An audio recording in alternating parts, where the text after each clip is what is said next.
साथियों नमस्कार। मैं आपका दोस्त अनुज गौतम आपका स्वागत है आपके चैनल एजुकेशन विद एके गौतम पर। जैसा कि आपको पता है कि इस चैनल पर बड़ी ही उपयोगी और महत्वपूर्ण जानकारी साझा की जाती है। तो आज बड़ा ही महत्वपूर्ण दिन है 23 सितंबर। तो आपको पता है कि 23 सितंबर को क्या ऐसी महत्वपूर्ण घटना घटी थी जिसके बारे में आज हम चर्चा करने वाले हैं। साथियों, 23 सितंबर सन 1917 को डॉक्टर भीमराव अंबेडकर जी ने एक संकल्प लिया था, और वो संकल्प ही नहीं महासंकल्प कहलाता है। अब आप ये सोचिए कि बाबा साहब ने वो संकल्प क्यों लिया था। ऐसी क्या मजबूरी थी कि उनको संकल्प लेना पड़ा, इतना बड़ा संकल्प लेना पड़ा। तो आज हम उसी पर आप लोगों के बीच में बातचीत करने वाले हैं, और ये जानकारी आपको अच्छी लगे तो अपने साथियों के साथ साझा जरूर करें। अगर आप चैनल पर नए हैं तो चैनल को सब्सक्राइब कर लें और बेल आइकन को जरूर दबा लें, जिससे कि जब भी हम इस पे कोई वीडियो डालें तो आपके पास सबसे पहले उसका नोटिफिकेशन आ सके। तो साथियों, जैसा कि हमने पहले कहा कि 23 सितंबर 1917 को डॉक्टर भीमराव अंबेडकर जी ने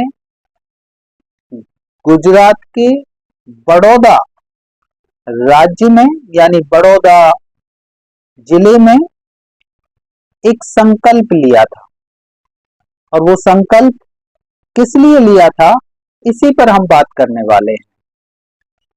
तो साथियों, जैसा कि आपको पता है कि डॉक्टर भीमराव अंबेडकर जी का जो परिवार था वो बहुत बड़ा था, आर्थिक मजबूरियां थी, लेकिन वो पढ़ने में बड़े ही उच्च श्रेणी के विद्यार्थी थे। तो बड़ौदा नरेश यानी बड़ौदा राज्य के जो नरेश थे, सर सयाजी राव गायकवाड़, उन्होंने उस समय ऐसे जो पढ़ने में अच्छे बच्चे थे उनके लिए छात्रवृत्ति की व्यवस्था करी, तो आर्थिक मदद की व्यवस्था करी। तो उसी आर्थिक मदद से डॉक्टर भीमराव अंबेडकर जी को विदेश में पढ़ने का मौका मिला, शिक्षा ग्रहण करने का मौका मिला, अवसर मिला। लेकिन उस आर्थिक मदद की एवज में डॉक्टर भीमराव अंबेडकर जी से, डॉक्टर तो वो बाद में बने, लेकिन बाबा साहब से एक वचन लिया गया कि जब आप वहां से पढ़ लिख करके आ जाएंगे तो बड़ौदा राज्य की कम से कम 10 वर्ष तक आप सेवा करेंगे। तो अपने वचन की खातिर, अपने दिए गए वचन की खातिर डॉक्टर भीमराव अंबेडकर जी विदेश से पढ़ लिख करके जब वो भारत आए तो सबसे पहले उन्होंने निश्चय किया कि वो अपने वचन के अनुकूल बड़ौदा राज्य में जाकर के बड़ौदा राज्य की सेवा करें। तो जैसे ही वो बड़ौदा राज्य गए नौकरी करने के लिए, तो बड़ौदा राज्य के नरेश सर सयाजी राव गायकवाड़ जी ने उनको सैनिक सचिव के पद पर नियुक्त किया। सैनिक सचिव, मिलिट्री सेक्रेटरी के पद पर नियुक्त किया, यानी बहुत बड़ा पद होता है, बहुत बड़ा पद होता है।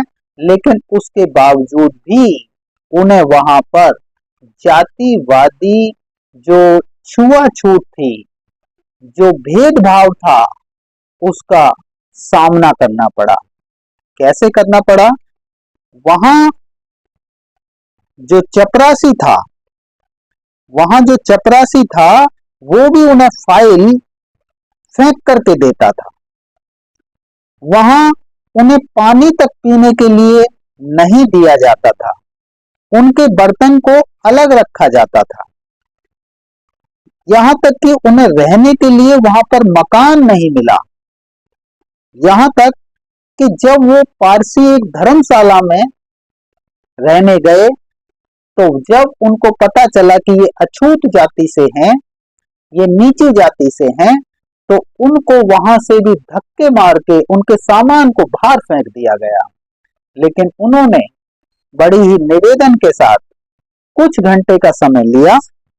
उस समय जब वो बड़ौदा नरेश के पास अपनी इस समस्या को लेकर के गए, तो उस समय बड़ौदा नरेश मैसूर के लिए जा रहे थे, अपने राजशाही काम के लिए मैसूर जा रहे थे। तो उन्होंने वहां के दीवान को कहा कि जो भी भीमराव अंबेडकर को किसी भी मदद की जरूरत है तो इनकी मदद की जाए। लेकिन बड़ौदा नरेश के आदेश के बावजूद भी वहां के दीवान ने उनकी कोई मदद नहीं करी। इस सभी समस्याओं से वो ग्रस्त होते हुए और वहां उपेक्षित व्यवहार और तिरस्कार जैसी आम जो स्थितियां वहां बनी हुई थी, उन सब से परेशान होकर के उन्होंने निश्चय किया कि वो नौकरी से त्याग पत्र दे देंगे। और उन्होंने एक दिन अपने पद से त्याग पत्र दे दिया। जब नौकरी से त्याग पत्र देकर वो मुंबई के लिए वापस निकले, तो बड़ौदा रेलवे स्टेशन के पास ही एक बाग यानी कामटी, उसे कामटी बाग के नाम से जाना जाता है, वहां वो पहुंचे तो देखा कि जिस ट्रेन से वो मुंबई आने वाले थे, वो ट्रेन लगभग 4-5 घंटे लेट थी। तो उन्होंने उसी बाग में एक बट के वृक्ष के नीचे बैठकर पुरानी घटनाओं को याद किया और बड़े फूट फूट कर रोने लगे। और उन्होंने सोचा कि जब मेरे जैसे पढ़े लिखे विद्वान और जो विदेश से शिक्षा हासिल करके आया हो, जो मिलिट्री सचिव जैसे पद पर किसी महाराज के द्वारा नियुक्त किया गया हो, जो अपनी योग्यता के बल पर यहां तक आया हो, उसके साथ अगर इतना भेदभाव, इतना छुआछूत, इतना अत्याचार, इतना उत्पीड़न हो सकता है, तो मेरे समाज, मेरे देश के जो वंचित बहुसंख्यक लोग हैं, उनके साथ कैसा अत्याचार हो रहा होगा, वो कितने उत्पीड़न को झेल रहे होंगे। तो उन्होंने वहां संकल्प लिया कि मुझे आज से मैं ये संकल्प लेता हूं कि मैं जातिवादी व्यवस्था को खत्म कर दूंगा और समता मूलक समाज की स्थापना करूंगा और सम्मान, समानता, स्वतंत्रता, बंधुता की एक नींव रखूंगा, जिस पर देश का हर व्यक्ति सम्मान के साथ जी सकेगा। तो ये संकल्प उन्होंने उस संकल्प भूमि पर और जीते जागते उस वट वृक्ष के नीचे लिया।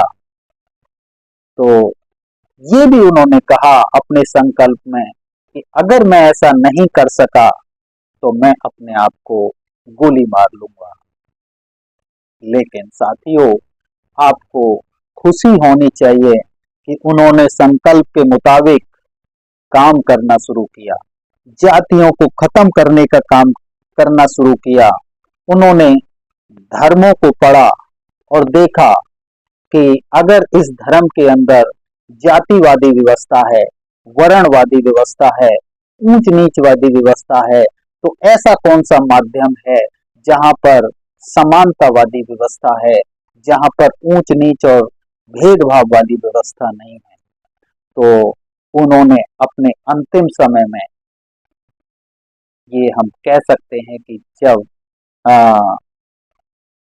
उनकी डेथ होने वाली थी उससे ही कुछ समय पहले उन्होंने बौद्ध धर्म को स्वीकार किया। इस पर हम विस्तार से आगे एक वीडियो बनाएंगे। केवल छोटा सा हम ये कि जातिवादी व्यवस्था को खत्म करने के लिए उन्होंने क्या किया। उसके साथ साथ डॉक्टर भीमराव अंबेडकर जी ने अपना स्थान बनाया और संविधान सभा तक पहुंचे और संविधान को लिखने का काम किया, भारत के संविधान को लिखने का काम किया, जिसमें जितनी भी समस्याओं का सामना उन्होंने किया था उन सभी समस्याओं का समाधान उस भारत के संविधान में लिखने का काम उन्होंने किया। धार्मिक मान्यताओं के प्रति संघर्ष किया। उन्होंने भारत का संविधान लिखकर उसमें बहुत सी समस्याओं का समाधान, चाहे तो वो मौलिक अधिकारों के रूप में हो, चाहे वो मौलिक कर्तव्यों के रूप में हो, चाहे वो ऐसे अनुच्छेदों के रूप में हो जिससे कि एक उत्पीड़ित व्यक्ति को सम्मान मिल सकता हो। तो इस तरीके की व्यवस्था डॉक्टर भीमराव अंबेडकर जी ने करी। इसके साथ साथ आज यदि हम देखते हैं तो उन्होंने उत्पीड़ित अछूत SC ST OBC माइनॉरिटी की स्थिति में जो भी सुधार आज हम देख रहे हैं ये सब डॉक्टर भीमराव अंबेडकर जी के संघर्ष का परिणाम देख रहे हैं। डॉक्टर भीमराव अंबेडकर जी के संघर्ष का परिणाम देख रहे हैं। जितना भी हम ये दिशा परिवर्तन या बदलाव या हम ये कहें कि थोड़ी सी भी अगर समानता वाली स्थिति अगर आज हम देख रहे हैं तो ये केवल और केवल डॉक्टर भीमराव अंबेडकर जी के संविधान और उनके संघर्ष के परिणाम स्वरूप ही हमें देखने को मिल रहा है। परंतु आज भी बहुत से लोग इतने लालची और उनके द्वारा प्रदान किए गए फलों का लाभ तो वो ले रहे हैं लेकिन उनकी विचारधारा को ईमानदारी के साथ अपनाने के लिए तैयार नहीं है। केवल वो उनके नाम पर संगठन बनाने का काम कर रहे हैं, केवल उनके नाम पर राजनीति में जाकर के एक राजनेता बनने का काम कर रहे हैं, लेकिन अपने समाज के प्रति जो उन्होंने किया था इस तरीके से वो आगे बढ़ के अपने समाज के भले के लिए काम नहीं कर रहे हैं। तो जरूरत है कि उन सब को समझने की कि डॉक्टर भीमराव अंबेडकर जी की विचारधारा क्या थी, क्या हम उस विचारधारा पे चल पा रहे हैं। अगर नहीं चल पा रहे हैं तो हमें डॉक्टर भीमराव अंबेडकर जी को पढ़ना होगा, समझना होगा और उनकी विचारधारा पे चलना होगा। तभी हम अपने समाज का, अपने देश का हित कर सकते हैं, भला कर सकते हैं।